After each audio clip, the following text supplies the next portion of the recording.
you know, we do have a couple of sponsors for this week, don't we? Yeah, we're going to have to remember to bring them up because there's a lot we're going to try and cover in this video. As soon as Dr. Phil gets out of the bathroom so we can start shooting the video.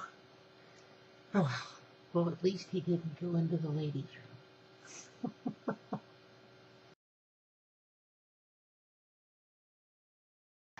Hi, Gender Blenders. Welcome to week 155. This one is, I came across this information in vid regarding the Girl Scouts and transgender girl members. And there's a Huffington Post video listed on there where a Girl Scout member recommends boycotting Girl Scout cookies. So it says for week 155, take a look at the video and the article, then share your response. There's a lot of different things this week, isn't there? Yeah, a lot of information to thrash through. Yeah, there was a lot of different aspects and stuff like that, which are included and inclusive in this video. The way that it is presented, it allows for a lot of political licensing. Yeah, actually, that's a very good point, and one of the things that we should probably talk about this week is the terminologies that are used in that article, and the outs that are given make this really a very complicated issue. Well, you know, it stands to reason, you know, and I have found this in many of the religious aspects in different religions as far as churches and stuff are concerned. A transsexual is normally and naturally born because of the fact that socially in society refers so much to anyone who is the opposite of what's considered to be the norm. They automatically shove everybody into the same umbrella term, which is called transgender. So we have people, including this the Colorado Girl Scouts Vice President for Communications. She uses the incorrect terminologies. Transgender. She calls transgender instead of identifying, saying, hey, we recognize the fact that transsexuals, in fact, are females, needing a physical correction. In order very important point here, folks, because it happens an awful lot, okay? It does. One is the transgender box, and that's what this video referred to throughout. Yeah. And the other is really us as transsexual people. Right. And you really do have to make a distinction between the two. Oftentimes they're smushed together. Right. Yeah, and the girl. Right. Yeah, and the girl in this video keeps referring to this, the person as being a boy. It totally ignores her physical identification. Right. Which is actually part of the presentation. She identifies the fact that this person has a want instead of being trapped, and in fact being a girl. Right. She just wants to be a girl. Right. Which is normally not the case with transsexuals. We have no choice. As we all know, this isn't a choice. Yeah, she states that, she uses the word wishes, good luck, as if to say.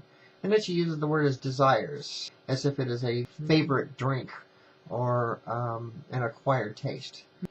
You don't desire to be the opposite sex if you're transsexual, or if you have a disorder and your identification is in fact a girl, then that's your identification. It has nothing to do with the opposite metaphors that she uses. I believe that there are things that protect each gender individually. I believe that the weaker gender obviously are us girls. There are different aspects in this video that you just can't cross. Girls do have a right to have their own privacy. And if even though you may identify as a girl, if you're not anatomically correct. So you haven't gone through your surgeries and you have not had surgeries yet, you really do not have a moral right to go into a women's facilities where there are showers and locker rooms and where the girls are going to be exposed. Because you anatomically are not like them. And this is just a moral issue. You cannot morally expose yourself in front of them without expecting them to be damaged themselves from having especially young girls, especially because they don't understand either. They don't understand that you have a birth defect and you have something that needs to be corrected. You know, what they see is what they see. Yes, that's absolutely correct. And it would be very damaging to them. It would be damaging. And I can see where it would be disheartening and everything else.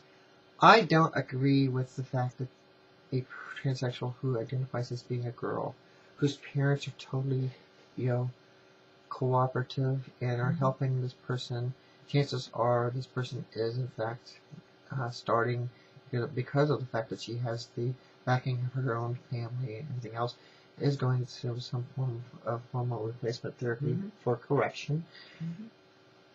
But until you are anatomically correct, regardless of the fact that you are being helped along, you cannot expose yourself morally in front of others. So there's got to be lines drawn.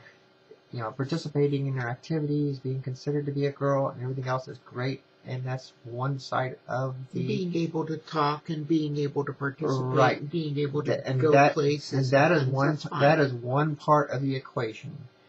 The other part of the equation... So should the person be allowed in the Girl Scouts? Yes. Absolutely. Absolutely, they should be allowed in the Girl Scouts. If, in fact, they have been identified, they have a therapeutic letter or a doctor's letter, yet, in fact, they're on HRT, their parents are cooperating, their parents identify them as being a girl, they identify as being a girl, everything else, and they're not exposing themselves otherwise in those activities, then, of course, they should be able to participate in that.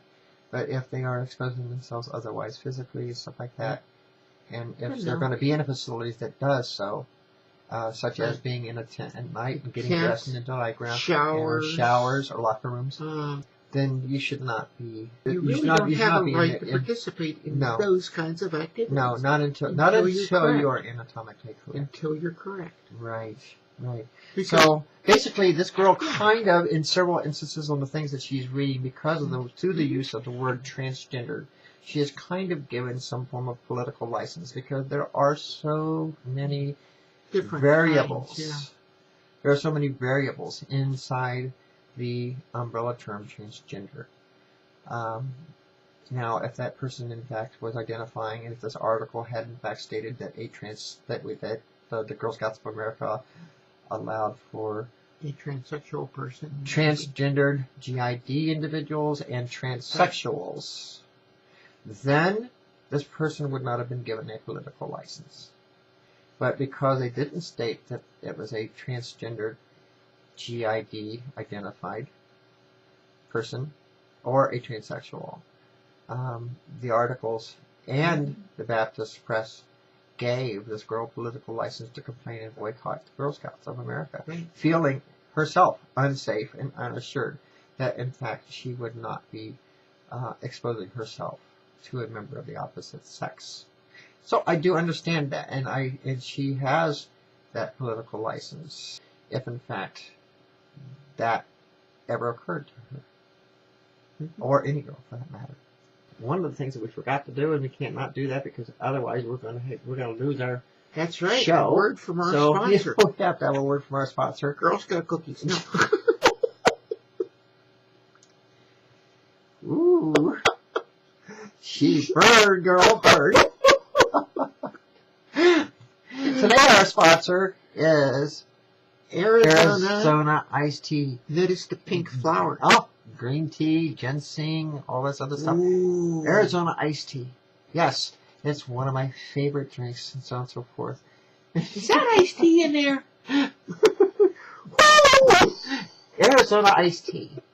And carried in dime stores and nickel stores and penny stores and 99-cent stores. 99-cent stores for 69 cents? And retail grocers near you. Yeah. Arizona iced tea. That's Stephanie's favorite. Drink it because you like it. Right? I do. I'm still not sure that that's iced tea in there. All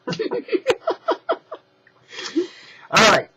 Now, like I said, if a person, I think that there are lines that need to be drawn, and I think that probably One of the things that is not stated in there is the fact that, this person has been identified and does, in fact, have a qualifying gender identification disorder certificate from a therapist or a doctor regarding their condition. Or, in fact, if this person is a transsexual and therefore was born with a birth defect that is in need of correction. And I think that is one of the ways of identifying themselves. There are other people, or transsexuals, who a lot of times refer to themselves as being transgendered, and a lot of them that I have talked to regarding this issue say, well, everybody else don't belong in the transgender box. Right. We need to get everyone else removed from the transgender box. So That way, just us us transsexuals will be in there, and then we can call ourselves transgender versus transsexual. Right. But that's just not going to happen. Yeah, that's right. So, and that's why WPATH identifies transsexual separate from transgender. Correct. Because a transsexual doesn't need to have a GID.